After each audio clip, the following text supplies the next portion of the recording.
Jéssica, seja muito bem-vinda. Eu que agradeço Satisfação. o convite. Bom dia, Alexandre. Bom dia, pessoal. Bom É um dia. prazer estar aqui com vocês. O prazer é nosso, a satisfação é nossa, com muita alegria que a gente está compartilhando esse momento, essa próxima etapa da nossa jornada. Eh, que momento especial, né? Que responsabilidade que nós todos enfrentamos aqui com essa jornada. Eu comentei lá no iníciozinho um pouquinho do nervosismo, mas eu sei que todo esse conhecimento, essa oportunidade da gente transmitir a psicanálise, falar da transmissão da psicanálise, que tem tanto a ver com a nossa essência, né? É tão importante para todos nós. Mas o tempo é seu, Jéssica, a gente vai te deixar aí, dar a palavra, para que você possa conduzir para a gente mais um momento aí de muito conhecimento também. Com certeza, assim, estava acompanhando aqui a contribuição do Cleobeciri, foi muito pontual, muito enriquecedora, né? Então, fica meus parabéns, a organização daqui do evento também está incrível. E vai ser um prazer, assim, vamos tentar construir um pensamento.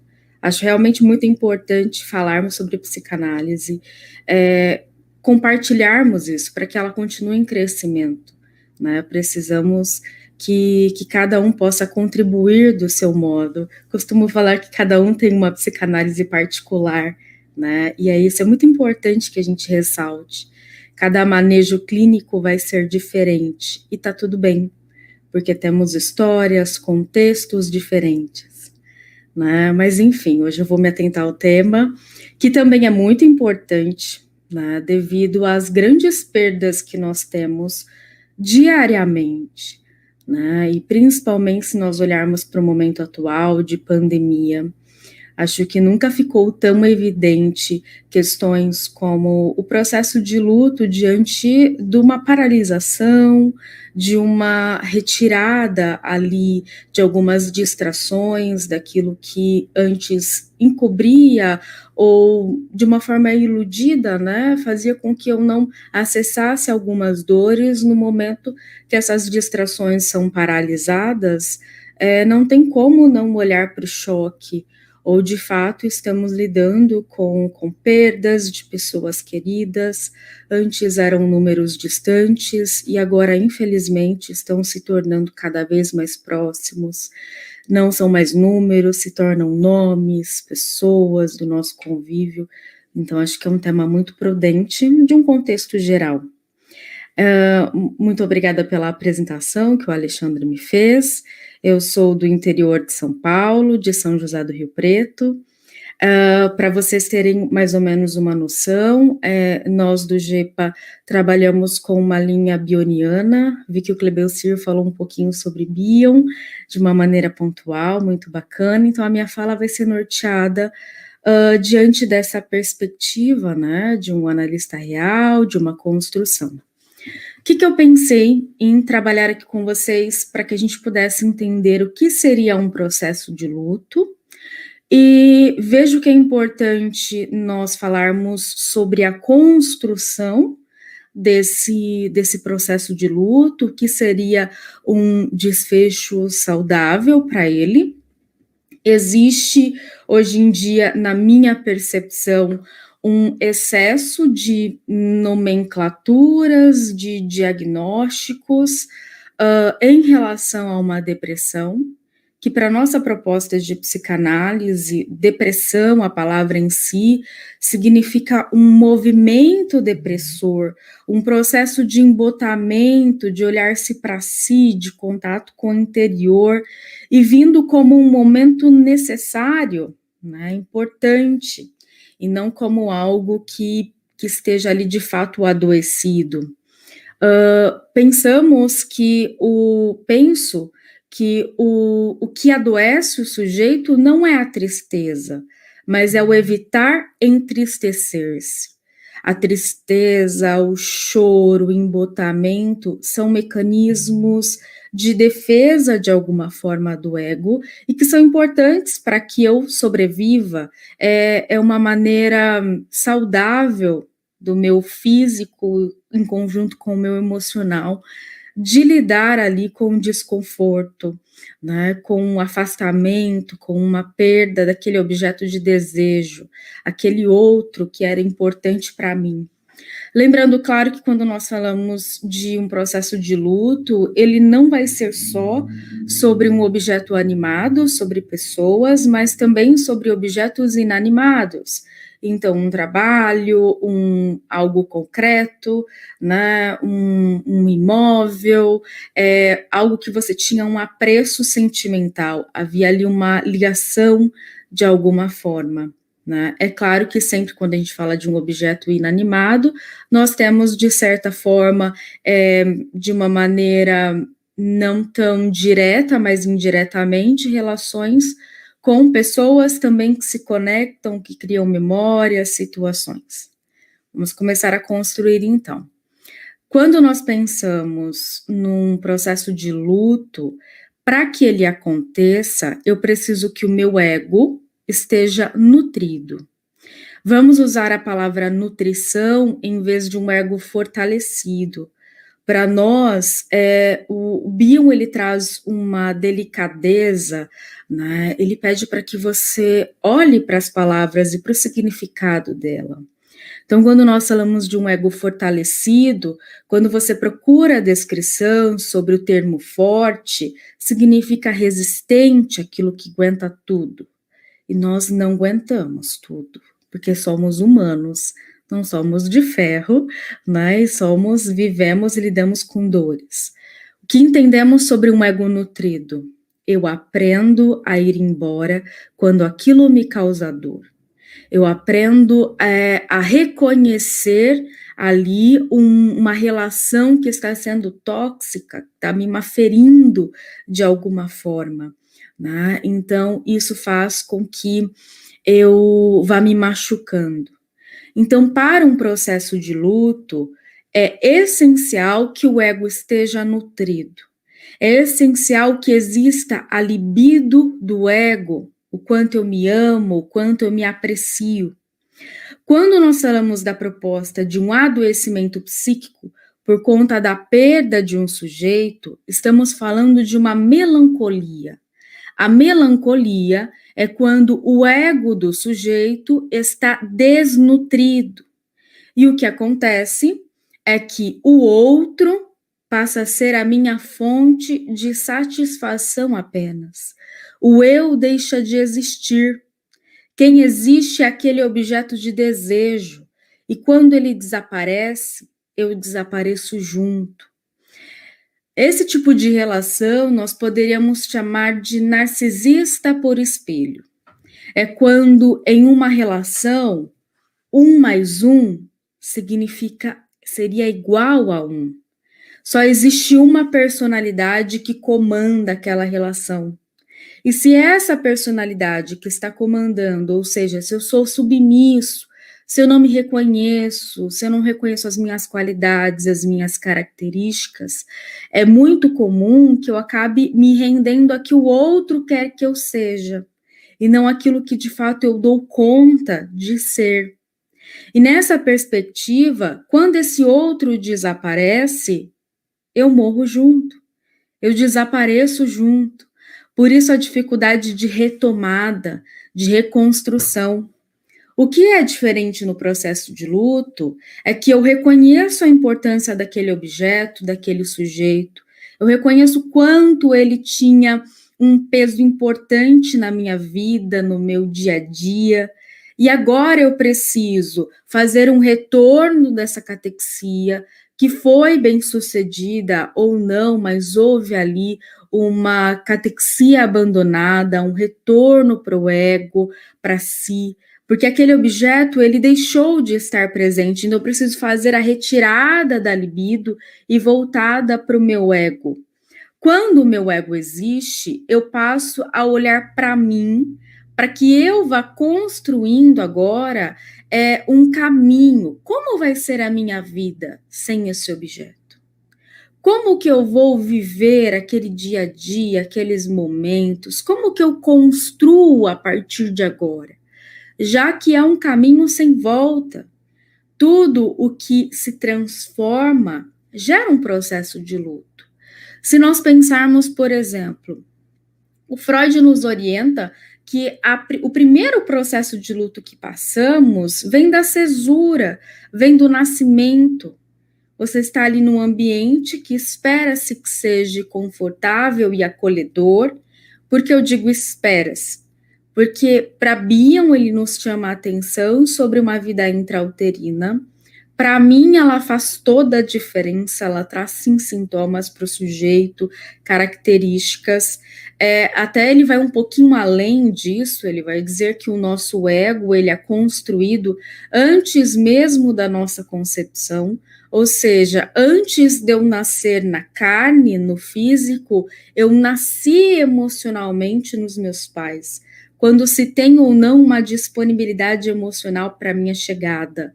A gente fala um pouquinho sobre o pensamento adoecido, que antecede um pensamento saudável, né? Então, ali a gente já tem uma construção das minhas características, de quem eu sou, e que vai trazer ali algum certo impacto, né? De certa forma. Quando nós falamos, então, desse olhar, dessa reconstrução, nós temos a perda da cesura, do nascimento, nós temos perdas diárias de crescimento. A partir do momento que você cresce, você tem o ônus e o bônus disso. Coisas já não são mais possíveis, né? Até existe uma expressão aí nas redes sociais que o passado é uma roupa, um sapato que não te serve mais. E é exatamente isso, é um crescimento. Quando nós falamos de uma maturação emocional, de um desenvolvimento emocional, estamos falando também de um processo de luto.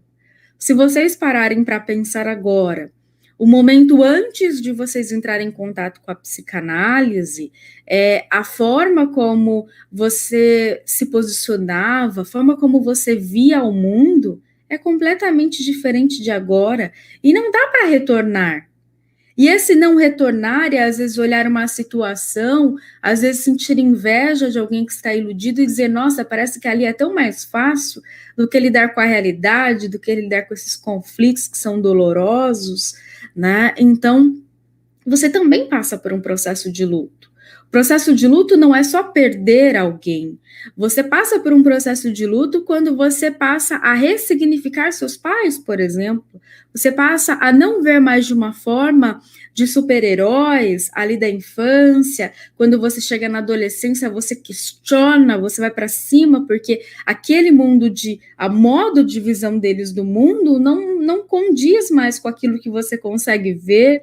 Você, quando chega na vida adulta, passa a entender, então, a dificuldade da vida, do trabalho, família, relacionamento, filhos. Então, todos esses conflitos te geram processos pequenos ou maiores, processos de luto.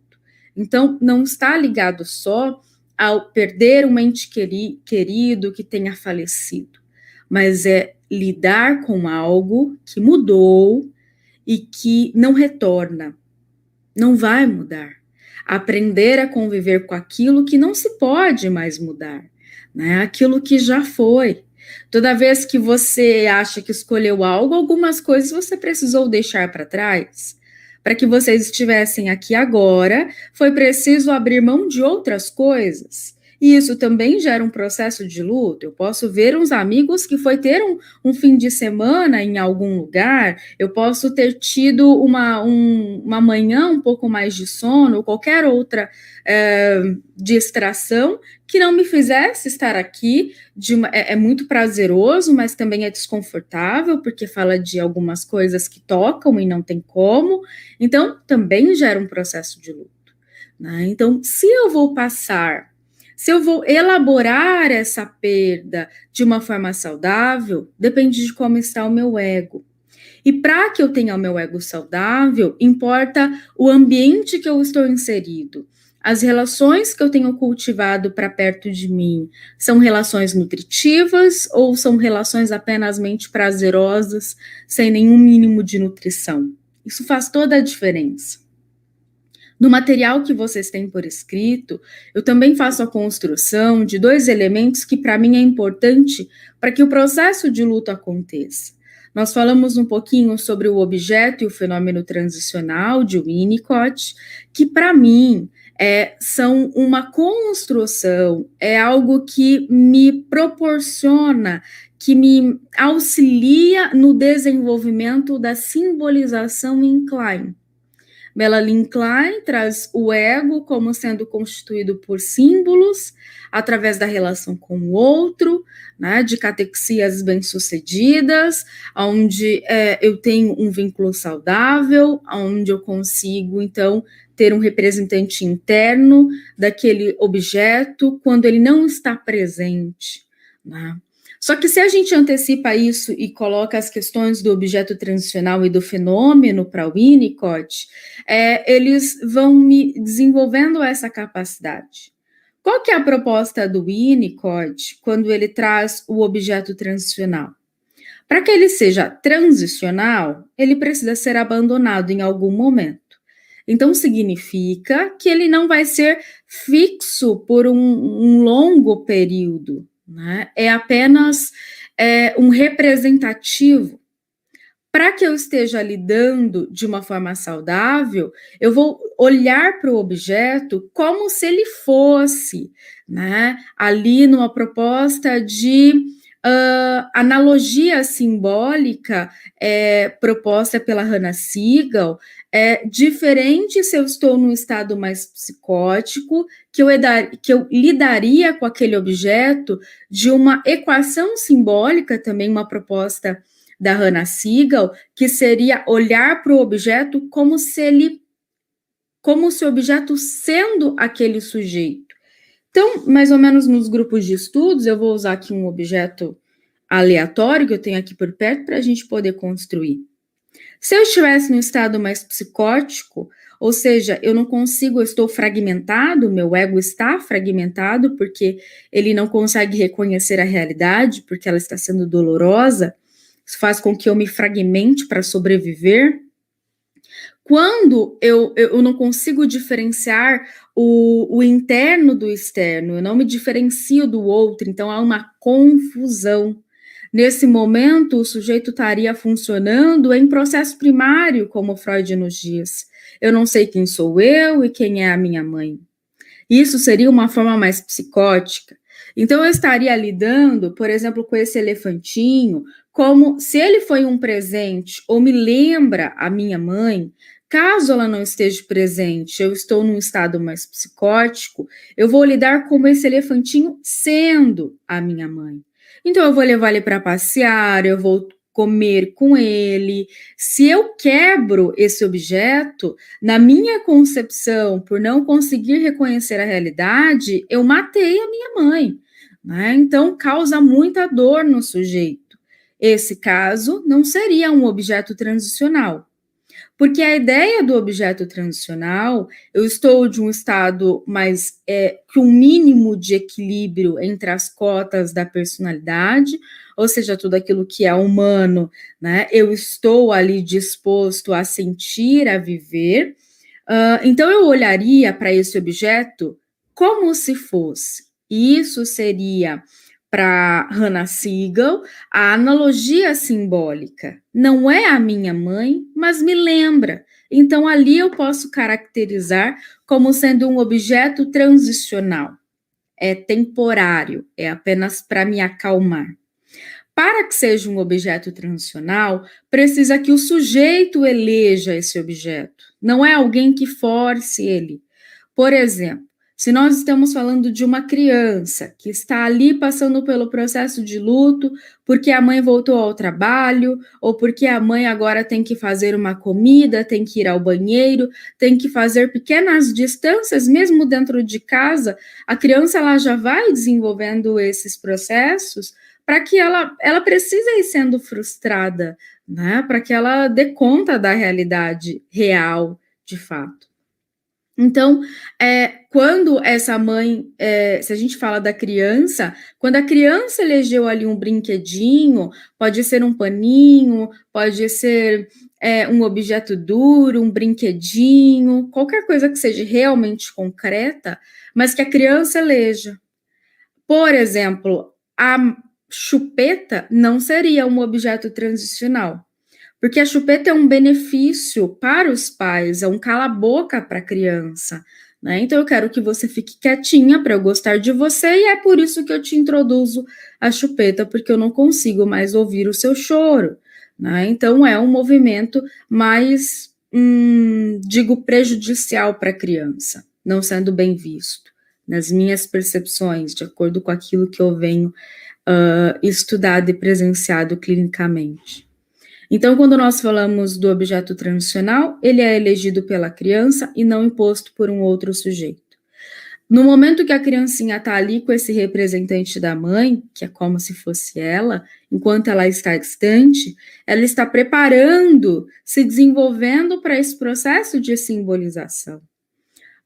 Quando essa mãe retorna, e para que eu possa ter um objeto transicional, eu preciso de uma frequência dessa mãe, né? Não estou falando de um objeto transicional de alguém que vem uma vez por mês, a cada 3, 4, 5, 6 meses. Estou falando de alguém que está diariamente com a criança, de alguém que se ausenta por algum período, mas retorna, né? Ali eu posso ter uma representação. Quando a mãe aparece, esse bebê, ele abre mão desse objeto transicional, porque ele era só um representante até que você chegasse. No momento que você chega, então eu consigo me absorver aquilo, viver essa relação que para mim tem sido prazerosa. Mesmo que quando a gente fala de função materna, mesmo quando o Bion fala da mãe dedicada comum, da mãe suficientemente boa, não estamos falando de uma mãe que só oferece seios bons, como a Klein propõe, ela também vai oferecer seios maus, porque ela é humana, porque ela falha, porque o ambiente falha, e essa é a realidade. Assim como, na minha percepção, por que a importância de uma frequência semanal do paciente em análise? Para que ele possa simbolizar, eu preciso estar frequentemente na vida dele. Uma vez por semana é o mínimo para um tratamento. Não dá para ser mais esporádico do que isso, porque ali você não consegue essa frequência proposta, né? Quando nós falamos do fenômeno em Winnicott, teria a mesma proporção, porém não seria um objeto concreto. Nós estaríamos falando de ruídos, de cheiro, de sensações. Então, o bebezinho ele pode ter um som que o acalme, ele pode fazer um ruído com a boquinha que o deixe tranquilo, uma vibração do corpo, ou mesmo ele pode se acostumar com o cheiro, qualquer coisa que ele precise daquilo para que ele se acalme. E na minha percepção, o objeto e o fenômeno, ele é levado para todos os momentos da vida. É claro que as primeiras experiências, elas vão dar ali uma base, um registro para que eu repita isso durante a minha vida. Já que a minha primeira relação com o mundo externo é com a mãe, como essa mãe me apresenta ao pai, eu vou me relacionar com o pai, e aí esse pai vai me apresentar ao mundo, vai me conduzir para o mundo externo, para a sociedade, e me apresenta à sociedade também. Se lá atrás eu pude viver o meu objeto transicional ou fenômeno, então eu vou desenvolvendo um ego mais nutrido, mais saudável, e vou conseguir lidar com as perdas diárias. Agora, se o meu objeto ou o meu fenômeno foi negligenciado, como por exemplo, a criança tem lá um ursinho, um paninho, tá rasgado, tá fedido, tá feio, e ele é lavado. Isso é um assassinato do objeto transicional, né? Isso é uma ruptura, um dilaceramento que acontece ali e que provoca, então, uma dificuldade de lidar com os processos de distanciamento, porque tudo que eu tento me apegar desaparece, é rompido de alguma forma. E aí cabe, talvez, à criança, se ela teve um pouquinho mais de estrutura, ela vai poder, então, reiniciar o processo e nomear um outro objeto, mas aquele perdeu o sentido. Então, a criança anda com um objeto estranho para todo lugar, deixa, né? Mas quer levar para a escolinha, vão falar que eu sou suja, que eu não lavo a roupa e que não sei o que. Tá tudo bem, é muito mais importante o emocional do que esse status de que o outro vai dizer. Se eu já estou refém do que o outro diz, eu coloco esse modelo então para a criança, e a criança vai se tornando refém daquilo que o outro pensa a respeito de si mesmo, daquilo que o outro vai dizer a seu respeito, e assim vai negligenciando processos que são importantes, como o choro. Quantas vezes no consultório você vê a voz embargada, o som da voz não sai mais, mas o sujeito fica ali retendo aquele choro porque dizem para ele que quem chora é criança, é infantil, é fraco, né, que não está conseguindo lidar. E muito pelo contrário. Na minha percepção, a nossa criação, o desenvolvimento do corpo humano é perfeito. E se o meu corpo, quando está superaquecido por uma atividade física ou por um dia muito intenso de calor, se ele provoca o suor como sendo um resfriamento da minha pele, do meu organismo, para que eu não entre em colapso, me parece que o choro vem na mesma proporção. Quando eu tenho uma pressão muito grande interna de perda, de lidar com uma realidade, o choro ele vem para esse escape, para esse alívio dessa pressão interna, para que não há uma ruptura, para que não se tenha um rompimento total. Então, evitar o choro é adoecedor, não chorar. Chorar não é fraqueza, chorar é humano, é necessário. Às vezes eu até uso algumas expressões um pouco mais leves com os pacientes e digo, olha, se você não consegue chorar pelo problema, põe a música mais triste que você tem, assista o filme mais dramático, então chore por outro motivo, só que deixa sair, deixe para fora, né? Não fica segurando aí dentro porque é necessário. Então, voltando à percepção da construção da simbolização, quando eu tenho esses objetos, quando você tem a perda de um ente querido, por um momento você vai reter ali algum objeto, uma roupa, um perfume, um ritual que a pessoa fazia, porque isso te faz ficar próximo, né? Isso te faz se sentir ali com aquela pessoa por perto, mas isso precisa ser abandonado num processo de luto.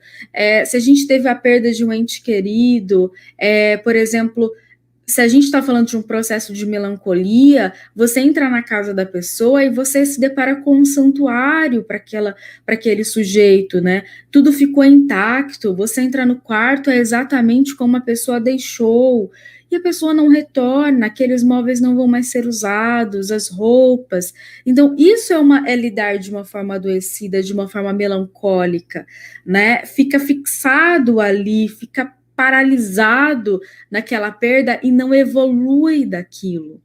Quando nós falamos de um objeto transicional, e de fenômenos, eu posso manter aquilo por um período, mas no momento em que eu entendo, que eu entro em contato com essa simbolização que ocorreu anteriormente e vai ressignificar agora com esse novo modelo, eu entendo que esses objetos já fizeram os dever deles na minha vida, que agora eles podem ajudar uma outra pessoa, que essas roupas que estão aqui outras pessoas podem usar porque não tem uma condição, então eu posso doar isso, eu posso trazer um conforto maior para um outro sujeito a partir daquilo que está ali, essa transformação.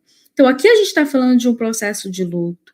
Eu estou aprendendo a conviver sem aquilo, eu estou ressignificando essa ausência, eu estou dando outro caminhar para ela, outro sentido. Até porque quando a gente fala da perda de algo, internamente não se perde quando você tem o processo de simbolização. Simbolizar, para Melanie Klein, significa ter um representante interno daquela experiência. Então, eu não preciso ter o objeto aqui na minha frente para que eu reconheça, para que eu identifique o que é aquela pessoa. Por exemplo, se eu digo assim para vocês, pensem em alguém que você se sinta acolhido, que você só de ver uma fotografia fala, nossa, olha como aquela pessoa ali me traz aconchego, me é um porto seguro. Então, houve uma simbolização disso, de uma referência de afeto, de acolhimento.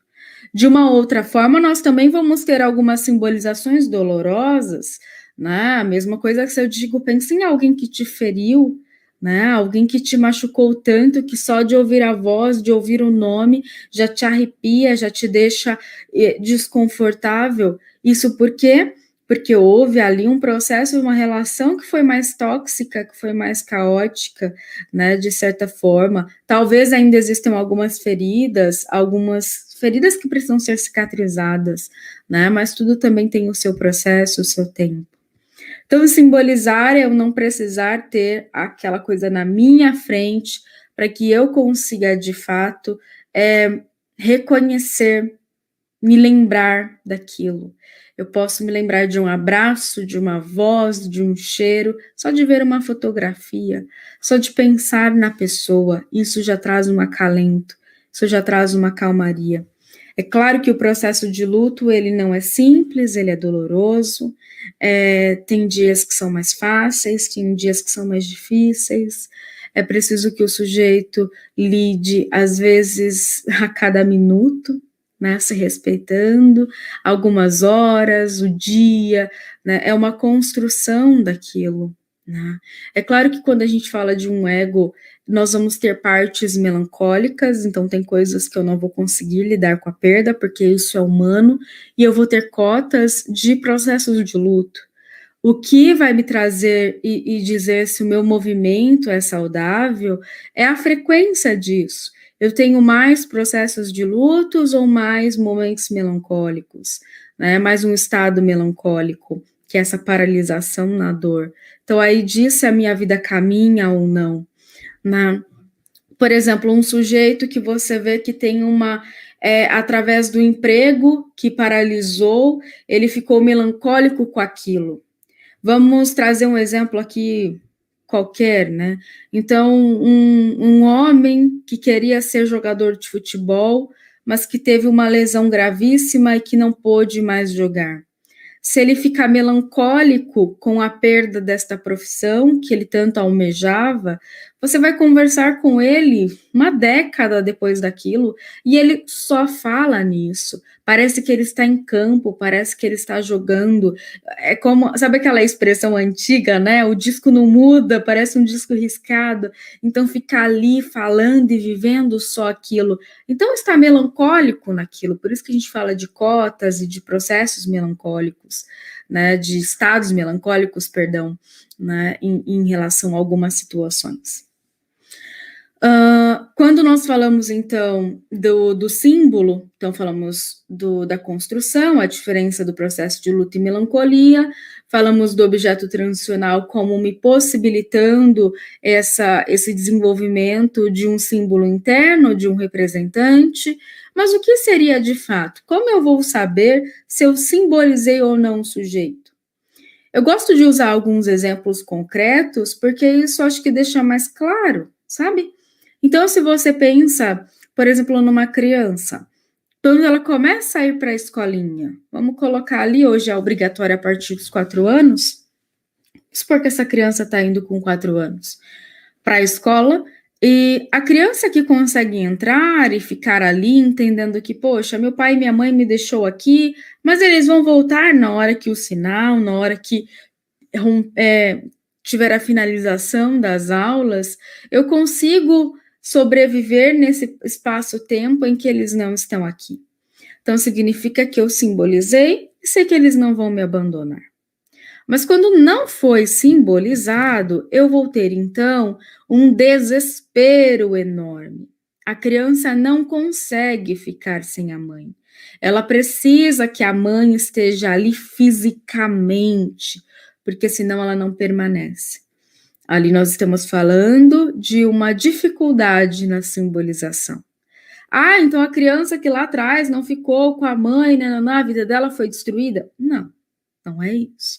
Nós temos outros processos, nós temos outras fases, e aí depende de como foi esse ambiente, de como esse ambiente acolheu, né, esse sujeito para que ele se fosse se desenvolvendo de certo modo. Então, ter ali cotas de melancolia não quer dizer que a vida do sujeito está paralisada. Talvez em algumas áreas da vida ele tenha mais dificuldades, né? Assim como no o processo de luto em si, nós vamos viver essas perdas diárias, e aí precisamos, então, olhar e reconhecimento, sabe? Como vai ser a minha vida a partir de agora? Faz sentido para vocês? Acho que da construção sobre processo de luto, sobre... uma coisa que é importante. Já trazendo para a clínica agora, vimos sobre a construção. A clínica psicanalítica, nessa percepção bioniana de Wilfred Bion, nós respeitamos o tempo da dor. Quando falamos de processo de luto, não temos um instrumento que me faça medir a quantidade, sabe? Que me faça medir o quanto doeu no sujeito aquela perda.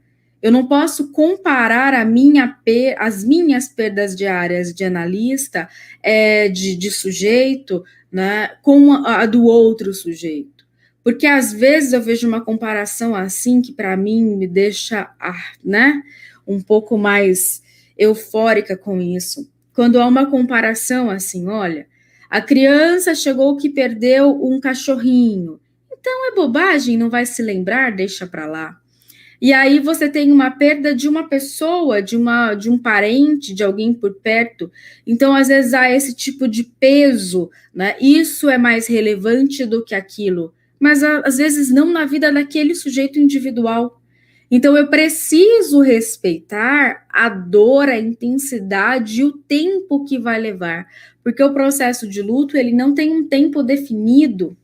É a forma como eu lido, mas o tempo que eu vou levar para elaborá-lo é particular de cada um. Eu não tenho que forçar, eu não tenho que empurrar o meu paciente, por isso até mesmo o Cleubecir trouxe um pouquinho antes sobre a questão do sem memória, sem desejo, sem ânsia de compreensão do paciente. Sabe aquela expressão, você precisa se colocar no lugar do outro? É impossível isso. Na minha percepção, é o maior papo furado. Por quê? Porque eu não posso vestir a alma de alguém. Eu nunca vou saber qual é o tamanho e a intensidade da dor do outro. E eu não preciso saber disso para respeitá-lo. Eu respeito aquilo que o paciente me traz. Eu respeito o tempo desse paciente. Percebe?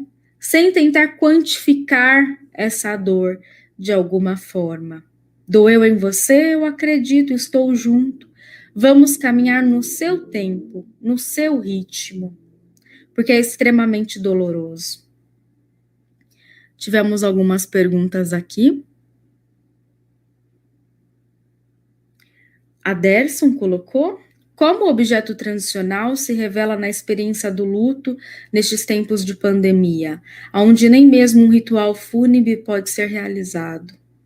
Muito bem colocada a sua pergunta, Anderson. Isso tem dificultado muito o processo, porque nós somos uma sociedade que precisamos desses rituais. Algumas pessoas, por não poderem fazer esse ritual, têm feito o próprio ritual, sabe? Mesmo sem a presença, sem a visão do ente querido ali. As pessoas, elas têm criado recursos internos, nem todas, algumas têm dificuldades maiores. O que eu tenho percebido? A pandemia e o número exorbitante de mortes que estão mais escancarados, mais falados ultimamente, faz com que as pessoas olhem mais para o emocional. Tenho percebido uma crescente no consultório de busca por essas perdas, pelo medo da morte, né, dessa ruptura. Então, isso tem acontecido. Se eu não estou dando conta sozinho, a ideia é que o sujeito busque, então, um processo analítico. Por isso, a importância de nós falarmos sobre isso, porque o processo analítico, ele vai ser uma parceria. O analista, nós fazemos uma comparação com a função materna e paterna ali, naquele movimento. Não é, mas é como se fosse. Então, eu vou viver com o paciente essa situação dolorosa, apoiando e respeitando o tempo da dor dele, para que ele possa fazer esse movimento interno também consigo mesmo. O objeto, ele pode ser um pertence da pessoa, né? Ele pode ser um ritual, uma comida, algo que lembre com alegria, né? Eu posso buscar um conforto em alguém mais próximo para falar sobre isso, né? Então, existem algumas possibilidades, mas tudo depende de como já estava o emocional daquela pessoa. Se estava mais abalado, mais desnutrido de certa forma, terá mais dificuldade. Por isso a importância da análise. A Jussara colocou: quando se sente culpa na perda de alguém e se prende ao sentimento de incapacidade, pode desencadear alguma doença?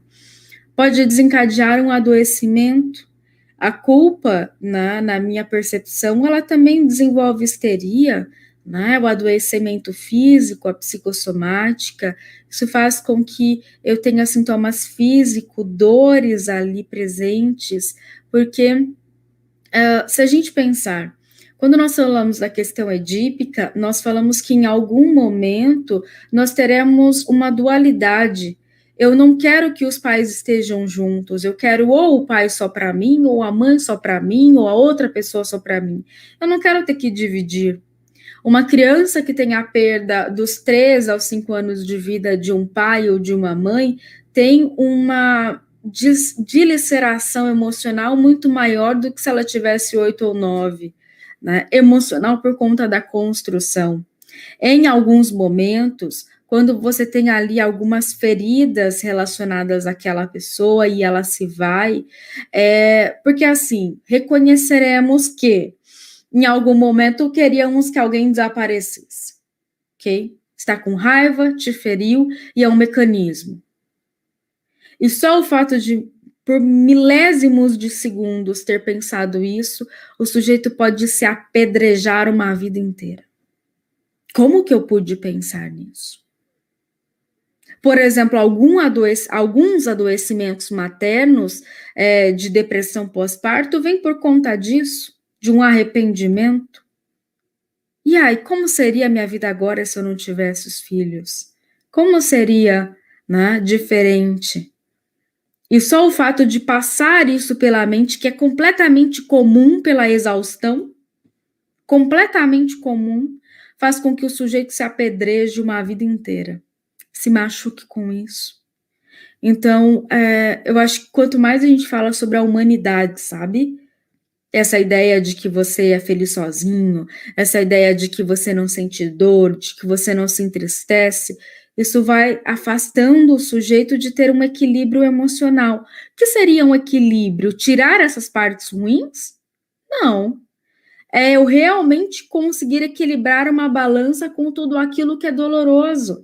É reconhecendo, o Bion traz a ideia de cotas na personalidade, e se nós pensarmos, por exemplo, naquele filme Fragmentado, acho que ele ilustra muito isso, porque ali ele traz uma coisa concreta para a gente ter algo visual de várias partes de um eu. O Bion, quando ele fala de um atendimento em grupo, ele não fala de um grupo de pessoas, mas um grupo de cotas internas, de personalidades dentro do eu.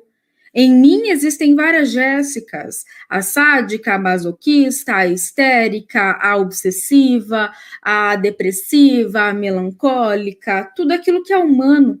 E quanto mais eu reconhecer a minha humanidade e acolhê-la, respeitá-la, mais eu consigo, então, um equilíbrio emocional. O Jonatas colocou: sabemos que algumas vezes o sujeito não consegue lidar com o processo de luto e acaba indo para a melancolia. Como o analista pode ajudar a impedir esse caminho? É possível ajudar a nutrir esse ego? Muito boa sua pergunta, Jonatas. Sim, é completamente possível e necessário.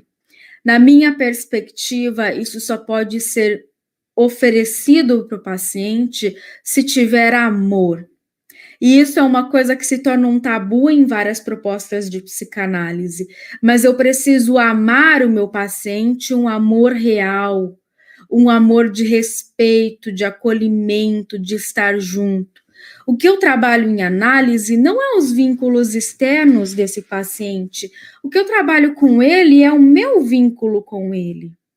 É quando ele me traz uma dor, um processo, uma experiência extremamente dolorosa, e eu estou ali me compadecendo, eu estou em concórdia com ele. Concórdia, com significa junto, e córdia, que vem de coration, que significa coração. Eu estou junto de coração com o meu paciente, eu me compadeço da dor dele. Eu me emociono junto com ele. Em vários momentos não dá para controlar a emoção. E muitas vezes a minha emoção é uma interpretação para o paciente. Gente, estou falando de uma comoção, estou falando de um desespero, né? De, ai meu Deus, e agora que você... Não é isso. Estou falando assim de realmente lágrimas rolarem. É uma dor. Como que eu vou ouvir um episódio que muitas vezes embrulha o estômago de tão doloroso e não estar ali ficar apático, sem expressões? Isso para mim não faz sentido, né? Então, quando o paciente ele conquista algo, né? E eu vibro com ele, nós estamos juntos, é uma parceria, sabe? É um acolhimento, é uma cumplicidade, isso é importante. Não confundam isso com passar a mão na cabeça, com aceitar tudo do paciente, não é isso. É o estar junto. Em vários momentos é importante pontuar, falar sobre algo que é doloroso, para que a gente cresça. Em vários momentos é importante dizer o não, reconhecer o limite. Mas tudo isso precisa vir com amor. Eu não posso estar no meu consultório e olhar o meu atendimento e dizer assim, ai, agora é aquela pessoa. Aí você está atendendo a pessoa, você olha e falou 5 minutos, meu Deus, não vai acabar esse atendimento. Né? Então, essa proposta de vínculo não está sendo real. Eu preciso sentir prazer, eu estou falando um prazer não absoluto o tempo todo, porque é extremamente desconfortável ser analista, você precisa pegar os seus problemas e cada um tem um punhado aí, colocar de lado para ouvir o outro, então é extremamente desconfortável. Porém, por todavia, né, eu tenho até lá no GEPA nós temos o Ricardo, ele trouxe uma perspectiva que para mim faz todo sentido. Quando você está com o paciente, você doa 1 hora da tua vida que você não pega de volta. Olha o quanto isso é nobre, olha o quanto isso é importante, e eu preciso reconhecer a importância disso. Eu não vou estar com qualquer sujeito, eu vou estar com um sujeito que está disponível para análise. Para estar ali, precisa ter analisabilidade. O que é analisabilidade? Não é só um querer ir para análise, isso não sustenta a análise. Eu preciso ter tido um mínimo de experiências reparadoras com alguém para que eu possa acreditar na dupla. Para que eu possa acreditar que o fato de eu ir ao encontro de um desconhecido e falar sobre as minhas dores me tira deste local. Então, é você acolhendo o paciente numa dor, é você vibrando com ele numa conquista. E é pensando e ponderando os momentos, trazendo a reflexão e não apenas dizendo o que ele tem que fazer. Isso é inviável. Eu estou junto com você. É cômodo para mim estar sentado numa poltrona, num ar-condicionado, apontar e dizer, faça isso, faça aquilo, e te cobrar na semana que vem. Não sei o que vão fazer. Não.